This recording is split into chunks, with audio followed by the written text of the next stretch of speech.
হে everyone, good morning. কেমন আছে সবাই? আমি তার আমার নতুন একটি ব্লগে তোমাদের সবাইকে ওয়েলকাম জানাই।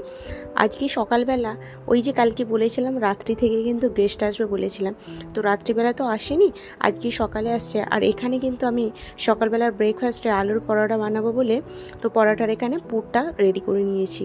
পরোটাটাও মাখানো হয়ে গেছে, এবার কিন্তু আমি পরোটাগুলো রেডি করে নেবো। এখন কিন্তু খুব গরম ছিল আলুটা, সেজন্য আমি একটু পাখাতে দিয়ে দিলাম। আর এরাও দেখো এখানে কিন্তু চলে এসেছে। এদের দেখে তো হয়তো চিনতেই পারছো, এরা আমার কিন্তু আগের ভিডিওতেও আছে। এরা কিন্তু একটা ভাইপো আর একটা ভাগনা, একটা মামাতো দিদির ছেলে আর একটা মামা। এসেই কিন্তু আমার গার্ডেনের গাছগুলো দেখছিল, যেগুলো আমার ব্যালকনি রাখা আছে। ও ভিডিওতে দেখে, ও বলছে আগে আমি তোমার গাছগুলো দেখবো। তো ওই যে বাবু কিন্তু এখনো ঘুম থেকে ওঠেনি। দুজন তো চলে এসেছে, আরো দুজন আসার কথা ছিল, যেটা রাজার ফ্রেন্ড, তার ওয়াইফ। কিন্তু তার ফ্রেন্ডটা না কালকে রাত্রিবেলা ইনফর্ম করলো তার না একটু বাচ্চার অসুস্থ আছে, আর তারও কিন্তু একটা আর্জেন্ট কাজ ছিল। সেই জন্য সে বললো এই সানডে আমরা আসবো না, নেক্সট সানডে ট্রাই করবো। অ্যাকচুয়ালি আজকে কিন্তু ওদের বাড়িতে আমাদের যাওয়ার কথা ছিল, কিন্তু আমরা বলেছিলাম আগে তোমরা এসো তারপর আমরা যাব। তো যাক, আসার ডিসাইড তো হলো, কিন্তু ওর একটা প্রবলেম হয়ে গেল, সেই জন্য রাত্রিবেলা বললো আমরা এই সানডে না নেক্সট সানডে আসছি। গেস্ট চলে এসেছে, এখনো কিন্তু নাস্তাটা দিলাম না। অ্যাকচুয়ালি কি জানো তো, কালকে যখন রাজা এসেছে সকাল 5:30টায় খাওয়া দাওয়া করে ঘুমোতে না ওই 6:30 বেজে গিয়েছিল। এবার 6:30টায় ঘুমালে কটায় আর উঠবো বলো? আজকে আমার উঠতেই না 11:30টা বেজে গিয়েছিল। তো তারপর কিন্তু আমি এই যে নাস্তা টাস্তা করতে আসলাম। তো এই যে একটু লেট হয়ে গেছে, কিছু করার নেই। তবে ওরা আমার পরিস্থিতি বুঝতে পেরেছে, যেটা জানে যে আঙ্কেল এত লেট করে এসেছে, সেই জন্য ওরা আমাকে বলছিল আন্টি একদম তাড়াহুড়ো করো না, তুমি আস্তে আস্তে করো, আমাদের কোনো ব্যাপার না, আমরা খেয়ে এসেছি। যেহেতু কিছু খাওয়া দাওয়া করেছিলাম না, ওই যে উঠেই কিন্তু আমি নাস্তা করতে চলে এসেছিলাম। তো এখানে আমরাও কিন্তু করে নেবো। তার আগে না আমার বাবু এই কোল্ড ড্রিঙ্কসটা খাওয়ার জন্য বিরক্ত করছিল, ও নাস্তা করবে না বলছে। অ্যাকচুয়ালি ও যখন বাড়িতে থাকে তখন এত শান্ত থাকে, আর কেউ আসলে না ও এত আনকমফোর্টেবল করে, একটা কথা শুনবে না। নাস্তাটা আমি করতে বসলাম, তারপরেই দেখি একটা পার্সেল এসে গেল। তো নাস্তাটা করতে করতেই উঠে আমি পার্সেলটা নিলাম। তো আমি না অ্যাকচুয়ালি কি অর্ডার করেছিলাম আমি সেটাই জানি না, তবে একটু কনফিউজ ছিলাম যে আমি কি অর্ডার করেছি। তো যখন খুলবো তখন তোমাদের সাথে অবশ্যই শেয়ার করব। আর আমি না কিছুটা কাজ রাত্রি থেকে আগিয়ে রাখি, যখন দেখি বাড়িতে কেউ আসার কথা হচ্ছে। আমি রাত্রি থেকে ওই যে চিকেনটা ম্যারিনেট করে নিয়েছিলাম, তারপর এখানে পেঁয়াজ, টমেটো, আদরক, লসুন এগুলো কিন্তু আমি সব কেটে রেখে দিয়েছিলাম। এতে কিন্তু নেক্সট দিন কাজ কিছুটা আগিয়ে থাকে, আর বেশ তাড়াতাড়িও হয়ে যায়, নাহলে একা হাতে কিন্তু সম্ভব হয়ে ওঠে না। আমার মনে হয় রান্না করার থেকে সবজি কাটাতে বেশি টাইম চলে যায়, সেই জন্য আমি রাত্রি থেকে কিছুটা কাজ আগিয়ে রাখি সব সময়ের জন্যই। তো এখানে আমি আজকে বানাচ্ছিলাম চিকেন রোস্ট, আর চিকেন রোস্ট বানানোর জন্য ওই যে রাত্রিতে আমি কিন্তু ম্যারিনেট করে রেখেছিলাম, একটা মশলা পিষিয়ে নিলাম। তো সেই চিকেনটাই কিন্তু এখন আমি রান্না করছি। আর এখানে আমি না বাসমতি চালটা কোথায় রেখেছি খুঁজে পাচ্ছিলাম না। বেসিক্যালি যেটা রেগুলার ইউজ করি সেটা তো নিচেই রাখি, আর এই যে মল থেকে প্যাকেটটা নিয়ে এসেছিলাম সেটা আমি ওপরে তুলে রেখেছিলাম। আর এর আগের কিন্তু একটা আমার ডাব্বাতে রাখা ছিল, সেটা আমি খুঁজছিলাম। তো সেটা বিট্টুকে বললাম দেখো তো ওপরে, বিট্টু লম্বা বলে না ওর হাতটা যায় সিঁড়ি লাগেনি চলে গেছে। রাজা আর বিট্টু কিন্তু দেখছি মনে হয় একই সাইজের। আমি যদি এখন এটা পারতে যেতাম তাহলে আমাকে কিন্তু সিঁড়ি নিয়ে আসতে হতো। সেই জন্য বিট্টু বললো কোথায় আছে বলো, আমি দেখিয়ে দিচ্ছি। আর এখানে কিন্তু আমার চিকেনটা কষানো হয়ে গেছে, আর ওই কড়াটাতে কিন্তু আমি দেখো ডাল তরকা লাগাবো, তো তার জন্য কিন্তু তরকাটা রেডি করে নিলাম। ডালটাও হয়ে গেছে, আর আমি কিন্তু ভাতটাও ওইদিকে বসিয়ে দিয়েছি। আজকে কিন্তু আমি জিরা রাইস করব, সেই জন্য বড় হাঁড়িতে ভাত বসিয়েছি। বাসমতি রাইসটা একটু খোলামেলা হাঁড়ি না হলে না ভালো হয় না। আর রাজা এখানে আজকে পাঁপড়টা ফ্রাই করছে, যেহেতু আমি খুব ব্যস্ত ছিলাম সেই জন্য ওকে বললাম তুমি পাঁপড়টা ফ্রাই করো, সাথে কিন্তু আমি ঘরটরগুলো ঝাড়ু পোছা লাগিয়ে নিই। তো ওই মাছটাও রেখেছি ফ্রাই করে নেবো, আগে পাঁপড়টা ফ্রাই করে নিই, তারপর কিন্তু মাছটা ওই তেলেই দিয়ে দেবো। সেই জন্য এই যে দেখো পাঁপড়টাও ফ্রাই হয়ে গেছে, আর মাছটাও এখানে রাজা ফ্রাই করতে দিয়ে দিচ্ছে। আজকে যে ও সাহস করে মাছটা ফ্রাই করতে দিতে এসেছে আমাকে বেশ ভালো লাগলো, কারণ ও না এইসব জিনিসগুলো খুব ভয় করে। তো যেহেতু দেখছে আমি একা হাতে চারিদিকে এত সামলাতে পারছি না, কারণ অনেকটা কাজ আছে বুঝতে পারছো তো, এত রান্না কিছু, তারপরে বাসন হয়ে গেছে, নাস্তার বাসনগুলো অনেক কিছু ছিল, এই যে রান্না টান্না করলাম এতগুলো বাসন ছিল। সেই জন্য ও বললো ঠিক আছে তুমি ওইদিকে সামলাও, আমি আস্তে আস্তে এদিকটাই দেখছি। তো ওই যে দু হাতে কিন্তু 10টা কাজ করতে হচ্ছে, কিছু করার নেই, বাড়িতে যখন গেস্ট আসে এমনই হয়। আজকের গেস্ট কিন্তু শুধু এরা দুজন না, দিদিদেরও আজকের নেমন্তন্ন আছে, তো দিদিরাও আজকে আসবে। আর এখানে দেখো জিরা রাইস করার জন্য আমি ওই সাহাজিরে কিন্তু ঘিয়েতে ঢেলে দিয়েছি। আর এখানে না আমি জিরা রাইস করতে করতে আবার গ্যাসটাকে অফ করে দিলাম। কেন জানো তো, ভাতটা না অলরেডি কিন্তু একটু নরম হয়ে গেছিল। আমি যখন ওই যে বাসনগুলো ধুচ্ছিলাম তখন ভাতটা মানে আর করতে গিয়ে একটু লেট হয়ে গিয়েছিল, সেই জন্য ভাতটা দেখছি নরম নরম হয়ে গেছে। তার উপরে আবার আমি যে মানে জিরা রাইসটা করার জন্য যে কড়াতে নাড়তে হবে না, সেটাতেও যেন ভেঙে যাচ্ছিল মনে হচ্ছিল, সেই জন্য আমি আর করলাম না, প্লেন রাইসই রেখে দিয়েছি।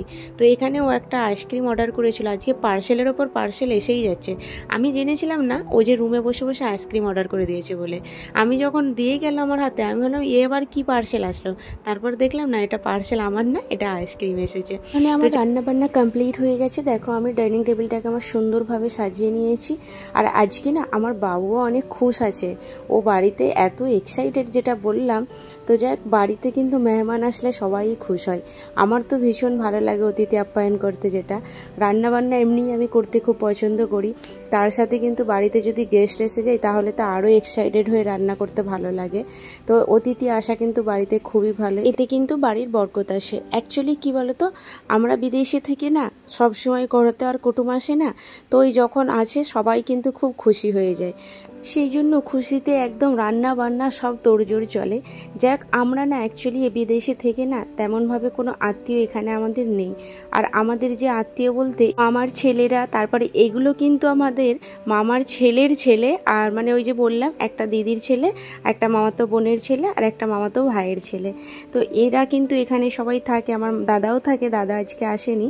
রাজার কয়েকটা ফ্রেন্ড আছে, তো ওনাদের নিয়েই কিন্তু আমাদের এখানে আত্মীয়টা হওয়া। তাছাড়া কিন্তু আমরা বেশি এখানে কোনো আত্মীয় স্বজন করি না। এদেরও বেশ ভালো লাগে আমাদের কাছে আসতে, কারণ ওরাও একারা আর আমরাও একারা, তো নিজেদের মধ্যে একটা বেশ ভালো লাগে না বাড়িতে ফিল করা। মনে হয় আমাদের কাছে আসলে আমাদেরও ভালো লাগে যে আমাদের বাড়ির লোক এসেছে, আর ওদেরও বেশ ভালো লাগে, মনে হয় ওরাও যেন বাড়িতে আছে।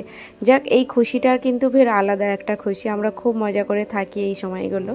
অনেকটা লেট হয়ে গেছিলো, তো সেই জন্য বিট্টুকে কোয়েলকে বললাম তোমরা খেয়ে নাও, ওয়েট করো না, কারণ দিদিদের একটু আসতে লেট হচ্ছিল। তো আমরা বললাম আমরা বসছি, তোমরা খেয়ে নাও।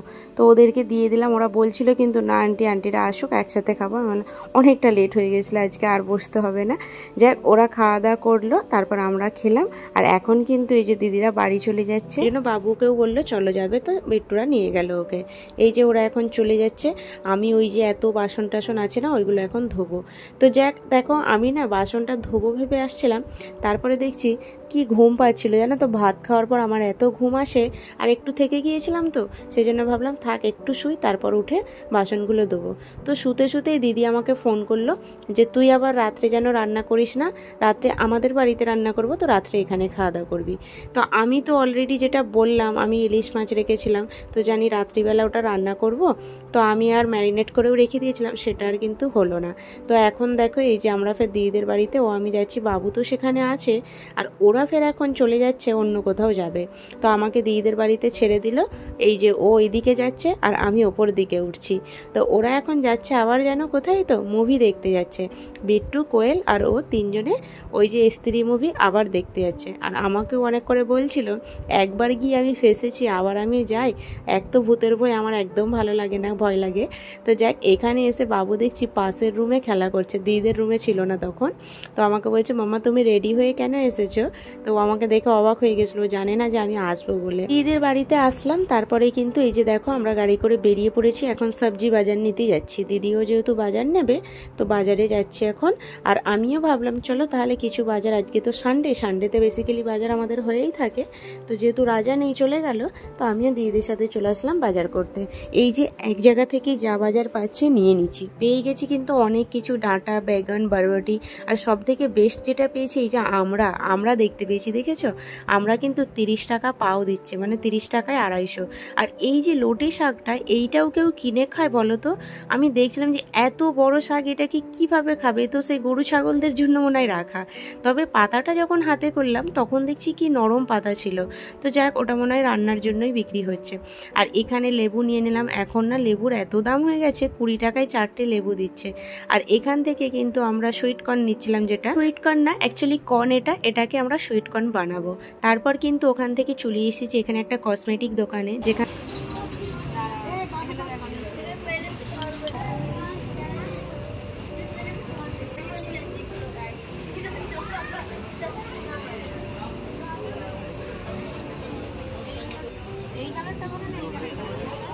ওইটা ले ওইটা লিয়েছিস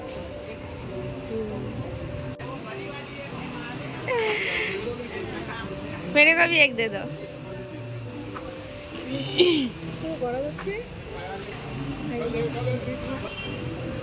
तो गाइस एक पायल हो गई, 2 पायल हो गई, 40 हो गए, 160 हो गए गाइस। ये 20 का तुम रेट ज्यादा ले रहे 10 का है दादाजी यहाँ पे गाइस चल रहे हैं तो बन गए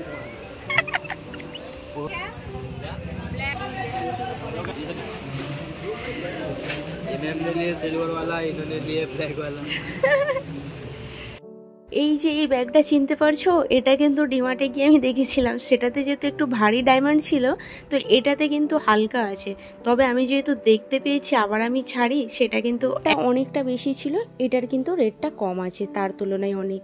আর এই যে দিদি কিন্তু এই ধরনের ব্যাগগুলো দেখছিল। অ্যাকচুয়ালি আমরা দুজনে দুটো পছন্দ করেছিলাম, দিদি ব্ল্যাক, আমি এই সিলভার কালারটা। তো সিলভার কালারটা আমার বেশি ভালো লাগছিল, তো দিদি বললো আমি ব্ল্যাক নেবো।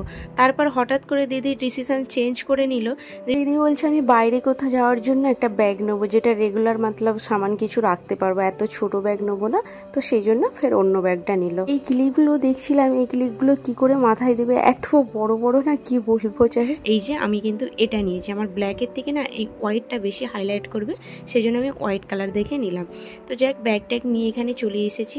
আর এখানে এই যে যেটা চিড়ে ভাজা, আমি চায়ের সাথে কিন্তু চিড়ে ভাজা আর এই যে পুরি টাইপের যেটা না, এই দুটোই আমার বেশ ভালো লাগে। আর তাছাড়া আমি চায়ের সাথে কিন্তু কিছু খেতে পারি না। দিদিও এখানে কিছু নিয়ে নিচ্ছিল। এবার কিন্তু আমরা বাড়ি চলে যাবো। আর এখন সময়টা কটা জানো তো, 11টা বাজে। এর পরে গিয়ে কিন্তু আমরা রান্না করব। কেমন লাগলো মুভি? হ্যাঁ, ভয় খাও না? ভূত দেখে ভয় লেগেছিল? চুড়েল দেখে ভয় লেগেছে? তোমাকে কেমন লাগলো মুভি? आज की रात मजा কেমন করে डांस করে তমন্না এরকম হাতটা করে এরা পারে না না ডান্স মারা পুরো এরা ঘুরে এরকম করে 360 অ্যাঙ্গেল হাত বাস 360 করে দেখছে कितना मारेगा इसको थोड़ा बंदा मारेगा सब ना ना किसी पानी तक नहीं पड़े से हाथ से डांस का बस হবে नीचे এরকম করে 2 মিনিট কোয়েল বলে যখন স্ত্রীটা আসে না, কোয়েল বলে কি আবিষ্কার চলে এসেছে। এক মুভি দেখে এসে ওরা এত কমেডি করছিল তামান্নার ডান্স দেখে। রাজা অ্যাকচুয়ালি ওর ডান্সটা খুব ভালো লেগেছে। অ্যাকচুয়ালি গানটা কিন্তু সবারই ট্রেন্ডিংয়ে চলছে, তো সবার ওই গানটা খুব পছন্দের। তো যাক এখন কিন্তু সময় 12টা বেজে গিয়েছে। এখন দেখো বাবুকে খাওয়াচ্ছি, যেহেতু আমরা বাজার থেকে এসেছিলাম 11টার সময়। তো তাড়াহুড়ো করে দিদিকেও আমি সবজি কেটে দিলাম, দিদিও ফটাফট করে কিন্তু রান্নাগুলো সেরে নিল। তো এই যে সবাই কিন্তু এখন খেতে বসে গিয়েছি। আর এখন সময়টা ওই 1টা 1:30 বেজে গিয়েছে। তো তারপরে ভাত টাত খাওয়া দাওয়া করে একটু আইসক্রিম খাওয়া দাওয়া হচ্ছিল। এরপর কিন্তু আমরা চলে যাব বাড়ি, একটু কোয়েলরাও যাবে আমাদের সাথে। আর চলো তাহলে ভিডিওটা আজকের মতো এখানেই শেষ করলাম। আর কেমন লাগলো অবশ্যই জানিও, কিন্তু লাইক করতে ভুলো না। টাটা।